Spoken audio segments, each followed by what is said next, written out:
to Rashtrapati Bhavan, the office and home of the President of India. Completed in 1929, Rashtrapati Bhavan, designed by Edwin Lutyens and Herbert Baker, his associate architect, is one of the most magnificent presidential palaces ever built. The erstwhile symbol of colonial power and imperial domination is today representative of Indian democracy, of its inclusiveness, plurality and secularism. This is not just the residence of the constitutional head of the world's largest democracy, but also in terms of area, the largest residence of a head of state anywhere in the world. When the 13th President of India, Pranab Mukherjee, took over in July 2012, his vision reflected his statesmanship. Rashtrapati Bhavan is a living heritage, which is now almost 90-year-old.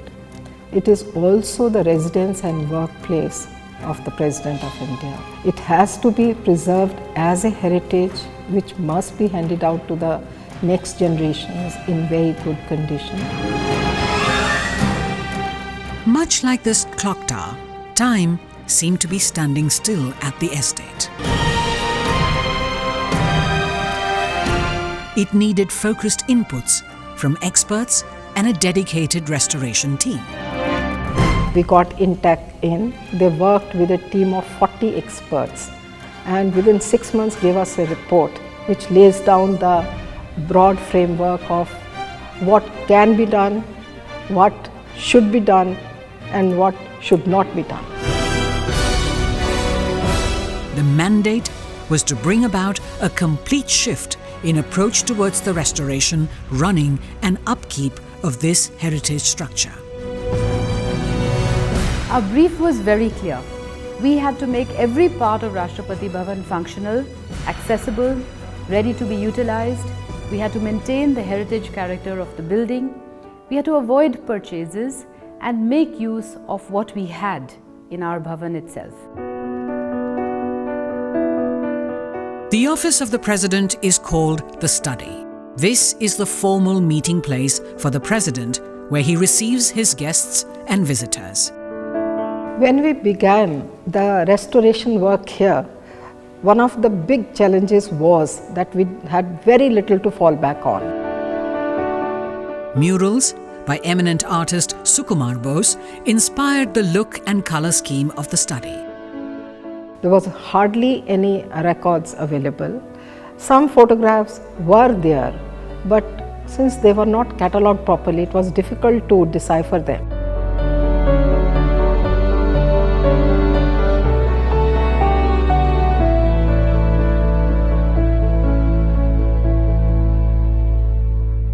Gifts received by various presidents adorn the study.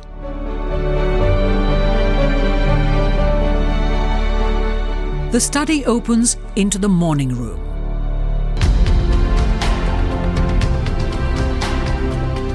The President meets dignitaries here.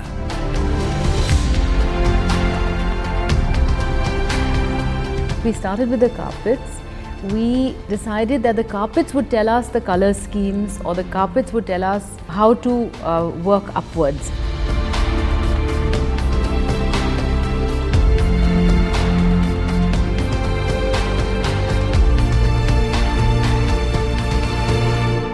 Each room in the Rashtrapati Bhavan stands witness to history. To restore these to their former glory, the restoration team had to rearrange available resources in view of the heritage nature of the rooms. We found furniture, carpet, art from the Lutyens and the subsequent eras. We restored them. We placed them according to the functional requirements and created a new ambience everywhere.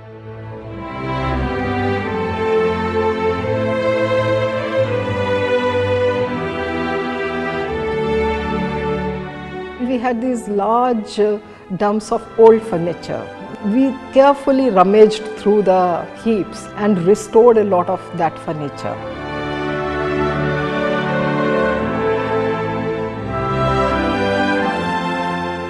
A lot of the furniture was, the sets were, just scattered randomly all over not only the Rashtrapati Bhavan, but all over the President's estate.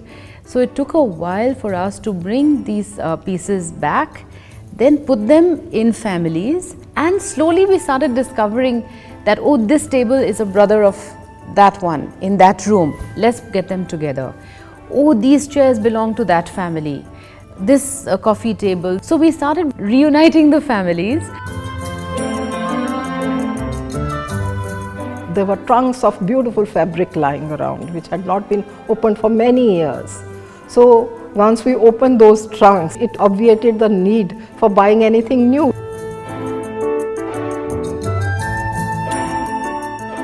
Each room had to be decorated, given a character, and then the setting frozen.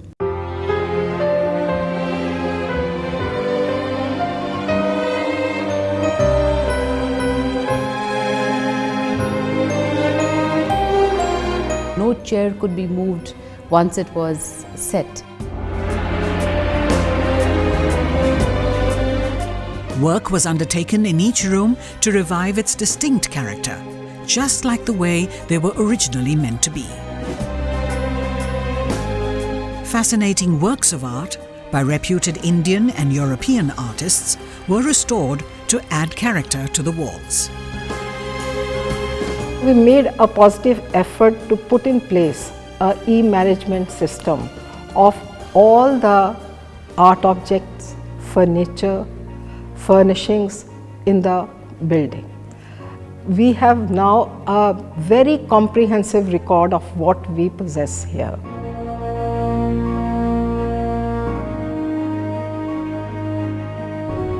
Darbar Hall is where the first government of independent India was sworn in.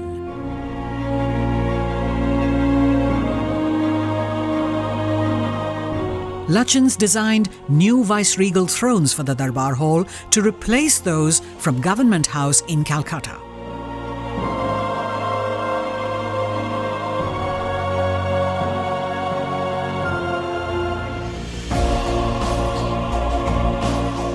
With new flags, paintings and a warm look, Darbar Hall has regained its past grandeur and is now used for hosting civil and defence investiture ceremonies and for conferment of other national and international awards.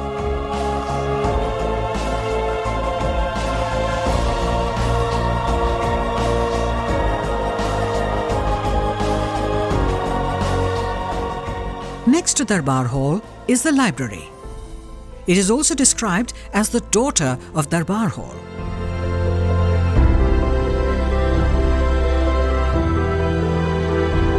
Besides priceless editions of British and Indian publications from the 19th century onwards, it also has more than 2,000 rare books. They are now being digitized and preserved for posterity. Over 30,000 books have been e-catalogued. Of these, 12,000 have been scanned, of which another 5,000 have been uploaded in the e-Pustakalaya. We have more than 31 lakh photographs. We are digitizing those. It's a long haul, but we have already done about 5 lakh.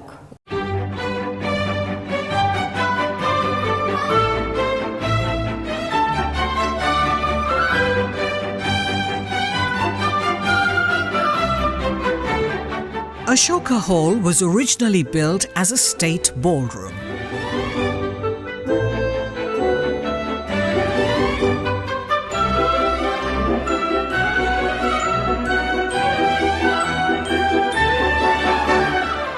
It is now the venue for accepting credentials of foreign envoys and for hosting state ceremonies and formal functions.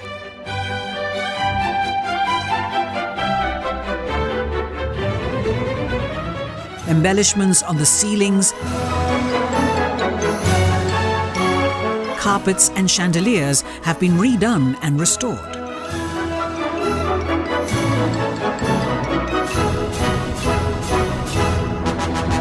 Everything has been photographed, catalogued, and properly documented.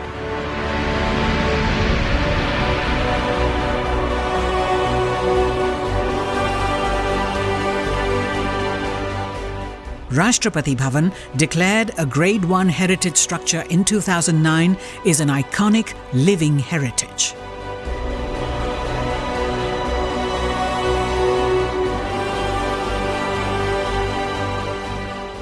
It requires meticulous attention to detail in every aspect of its conservation and restoration.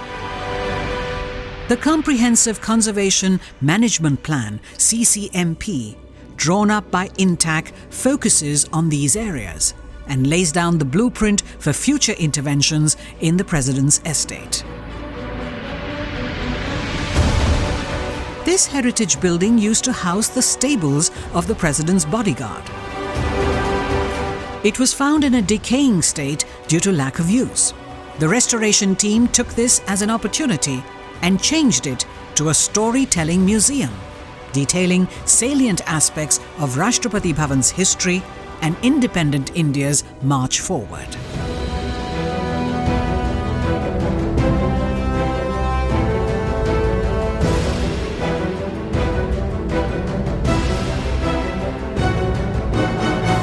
Yet another large, state-of-the-art museum is currently under construction and is likely to be opened to the public in July 2016. This is going to be a state-of-the-art museum, about 10,000 square meters. We are going to encapsulate India's rich tradition, starting from 1947. How our democracy has evolved, how the institution of Rashtrapati Bhavan has evolved, what has been the contribution of the various presidents.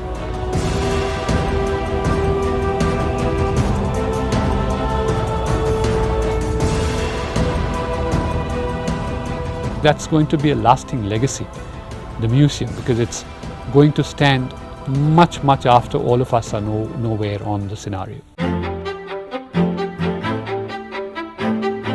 The winds of change are blowing rather strongly here at the President's estate. Access to the Bhavan was simplified. The President gave us a very clear vision. He said that Rashtrapati Bhavan belongs to the people. It should be thrown open to the people. People should be able to enjoy this property, not as a relic of colonial rule, but as a part of the history of this country.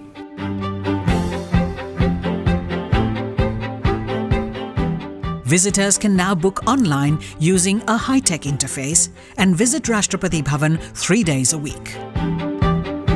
We have democratized the access of the Rashtrapati Bhavan using the e-visitor management system.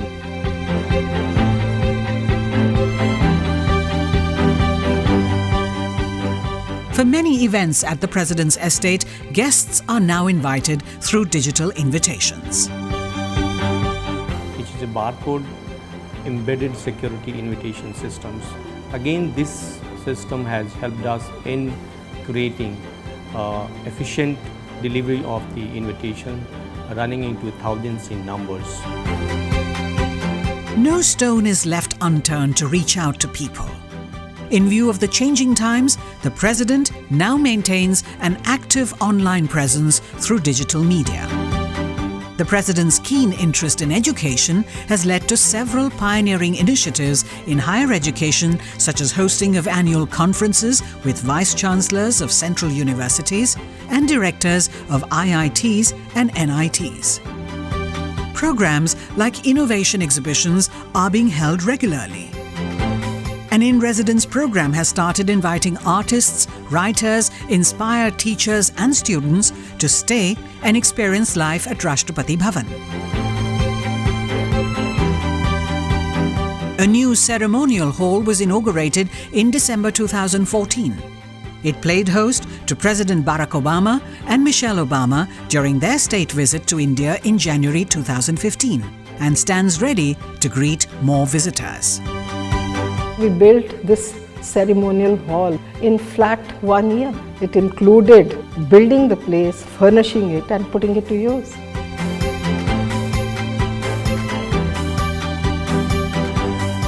As a common citizen of this country, I would have never dreamt of coming into this house. And today, the day when we came here, I was a bit scared, I was really worried about how am I going to keep the protocol. But today I'm extremely comfortable, and that all has happened with the President's staff's amicability and their care that they have given to us. How an institution like this has an open access and creating an environment for an inter-dialogue among various other central universities, my other colleagues who are here, and also the learning process that we learned through this journey in the last more than 7 days. So that has been a very interesting dimension of the entire program itself. This is not just an officious sort of colonial building, but a normal model city, which probably everyone should adapt in their own cities and regions. Almost 60% of the President's estate, that is more than 190 acres, is green, comprising dense foliage and rare flora and fauna. Besides spiritual, herbal, cactus and nakshatra gardens, it includes the sprawling Mughal gardens. An acute shortage of water was leading to the degradation of this green cover, causing permanent loss of flora and fauna. 20 lakh litres of sewage from the President's estate and adjoining areas is now getting treated every day at this sewage treatment plant. Inaugurated in June 2015, this plant was completed in a record time of 15 months in technical consultation with IIT Delhi.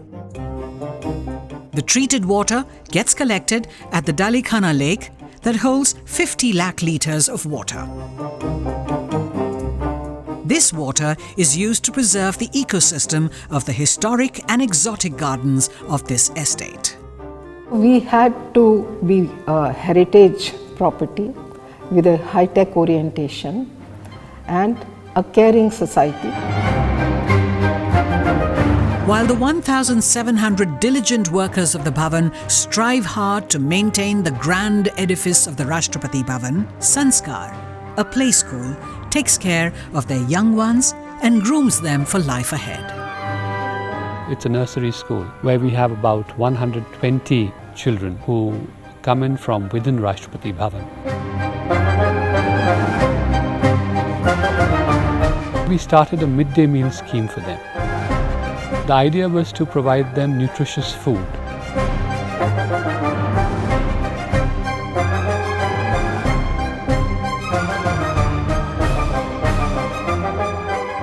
This was to ensure that the kids flower and they attain the potentialities that they have.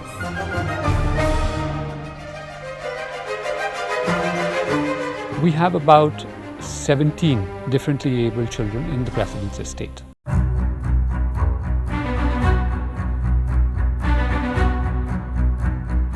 Sparsh is a respite care centre for special children, launched in 2014.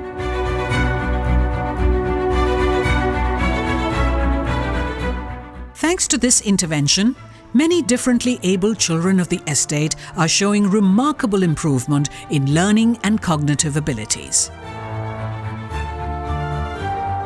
The initiative towards senior citizens is called Samagam, which is a confluence, people coming together.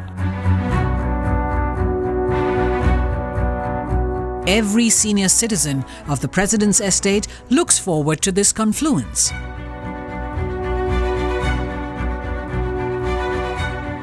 It's a time for yoga, to play, to interact, and just have fun.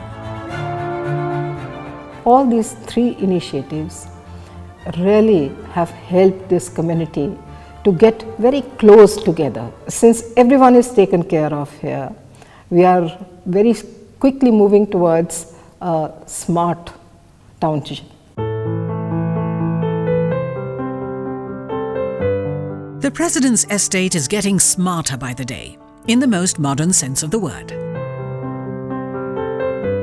Besides lessons in financial inclusion, smart classes at the senior school here prepare students for a world driven by technology. This has been a very positive result-oriented experiment to use the technology-enabled learning in this government school and a government setup.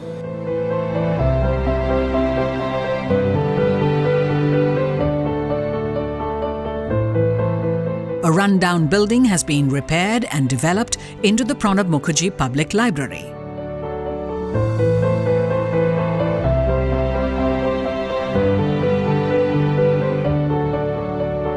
The residents here now have a full-fledged shopping complex, serviced apartments for their guests,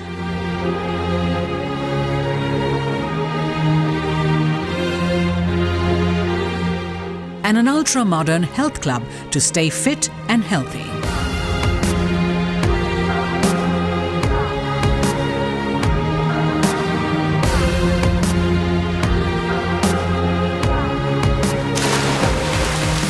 Sports Plus initiative is another powerful initiative.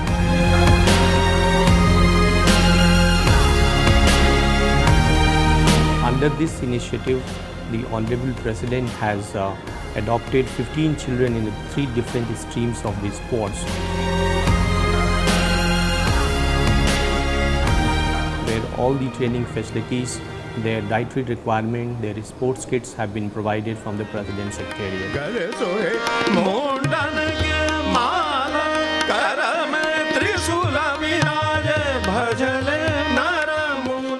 The estate is resonating with the sound of music, representing the richness and diversity of India's art and culture. Each one of them, whether it is in the sphere of music, whether it is in the sphere of dance, whether it is theatre, has left an indelible impression on India's rich cultural heritage.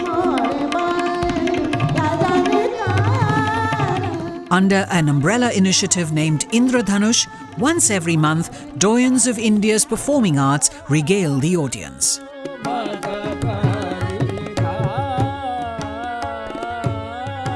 Indradhanush was also the first in the series of books comprising a multi-volume documentation project. We are going to have 11 volumes, and these 11 volumes are going to cover various facets of Rashtrapati Bhavan.